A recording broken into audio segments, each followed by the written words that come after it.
Assalamualaikum warahmatullahi wabarakatuh.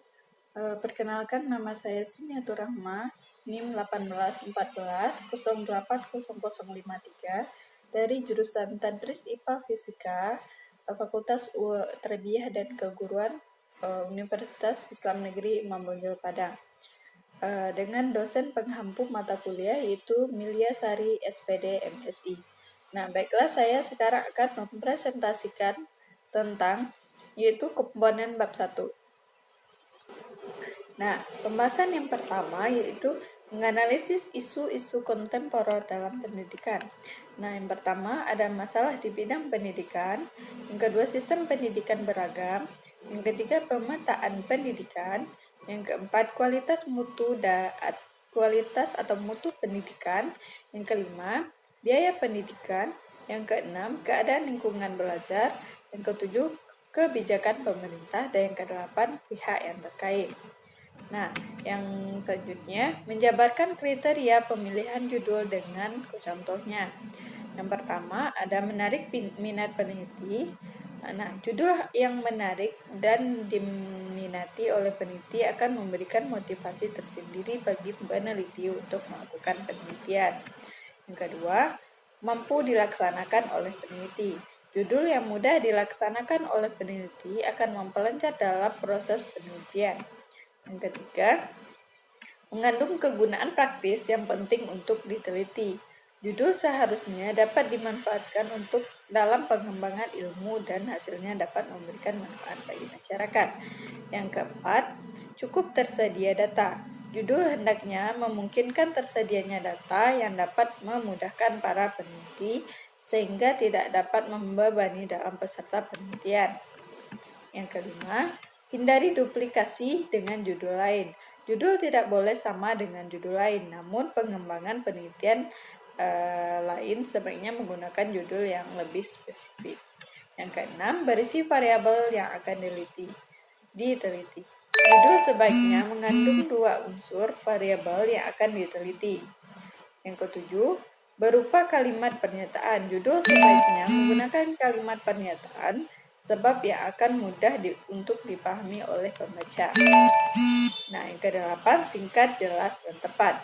Judul hendaknya mengandung kejelasan isi, singkat, dan tepat terhadap masalah yang akan diteliti. Nah, di sini akan saya jelaskan tentang contoh dalam judul penelitian. Yang pertama, metode pembelajaran yang paling baik diterapkan pada jam akhir pembelajaran. Kedua, identifikasi rasa ingin tahu siswa terhadap materi pembelajaran. Ketiga, peran guru dalam meningkatkan motivasi siswa untuk belajar mandiri. Yang keempat, karakteristik siswa dengan gaya belajar visual. Yang kelima, hubungan siswa dengan guru. Yang keenam, cara belajar siswa SD dalam menghadapi ujian nasional. Nah, yang selanjutnya ada dasar-dasar dalam menyusun latar belakang dari aspek yudiris, empiris, filosofis, dan historis. Yang pertama dari aspek yudiris, berdasarkan peraturan yang berlaku, jadi dalam penulisan latar belakang harus mencari landasan hukum yang berlaku. Nah, yang selanjutnya ada aspek empiris. Data-data nyata, kondisi kekinian yang ada dilaporkan atau lingkungan. Nah, selanjutnya ada langkah-langkah dalam menyusun latar belakang. Yang pertama, deskripsikan topik secara umum. Yang kedua, fokuslah terhadap satu masalah. Nah, selanjutnya akan mendeskripsikan tentang langkah-langkah dalam menyusun latar belakang. Nah, yang pertama ada deskripsikan topik secara umum. Yang kedua, identifikasi masalah-masalah yang terkait, misalnya masalah apa yang akan diteliti yang akan dijadikan sebagai latar belakang. Yang kedua, fokuslah terhadap satu masalah. Misalnya, teman-teman membuat masalah A, maka teman-teman harus fokus terhadap masalah yang teman-teman teliti tersebut. Nah, yang selanjutnya, jelaskan pentingnya mengatasi masalah tersebut. Yang kelima, solusi-solusi ahli dari penelitian sebelumnya. Dan yang keenam, perkuat teori pemecahan masalah atas dukungan teori-teori lain. Nah, selanjutnya, Ada langkah-langkah dalam mengidentifikasi masalah penelitian dan menjabarkan konsep.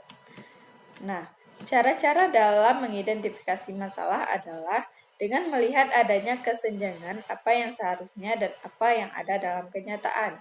Yang kedua, dilakukan dengan melihat perbedaan antara fakta yang ada di lapangan dengan teori ilmu pengetahuan.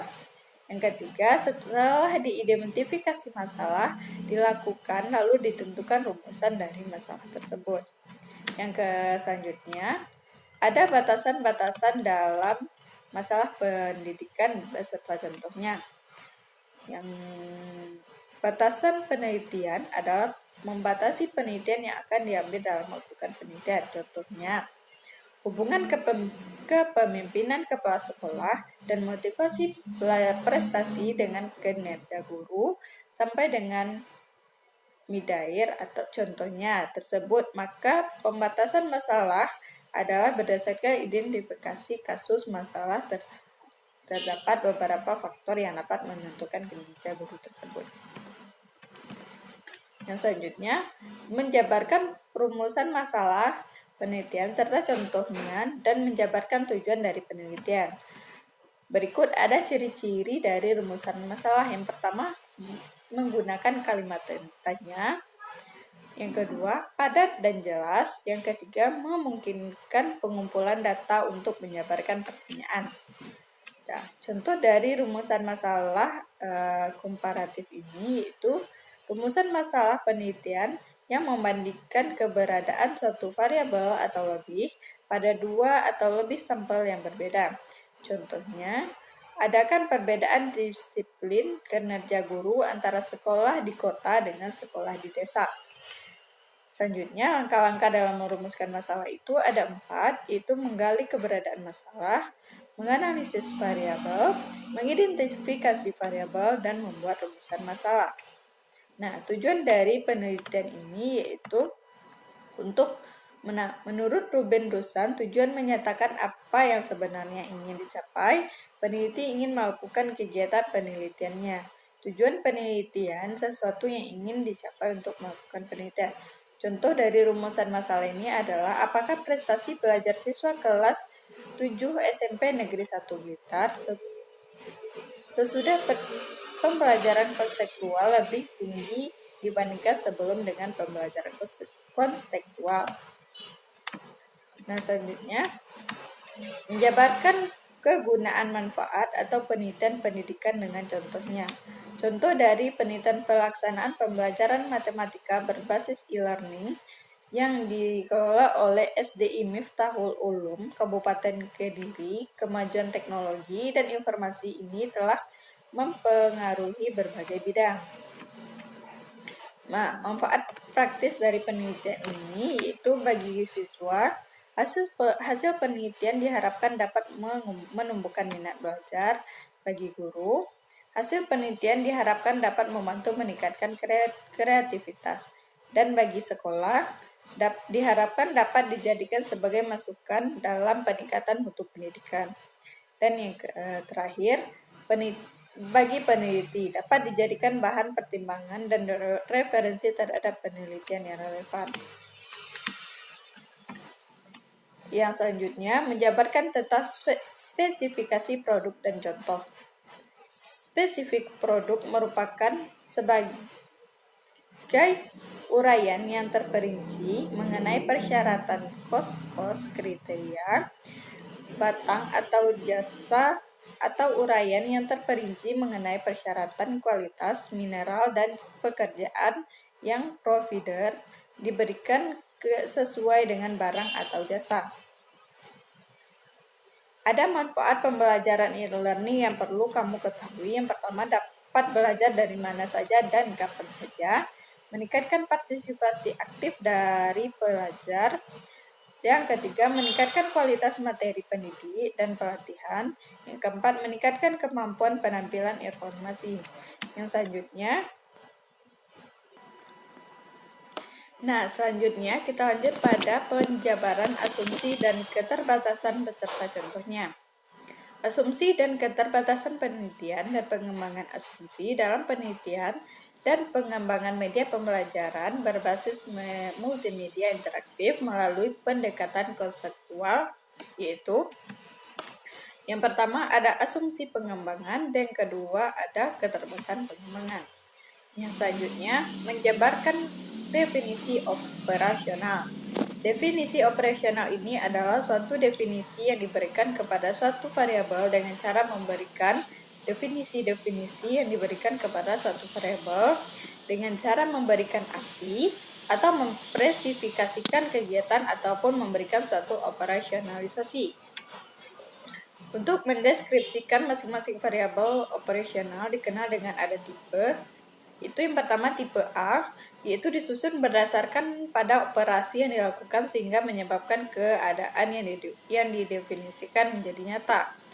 Yang B, tipe B, yaitu disusun berdasarkan perumusan dalam pembentuk deskripsi.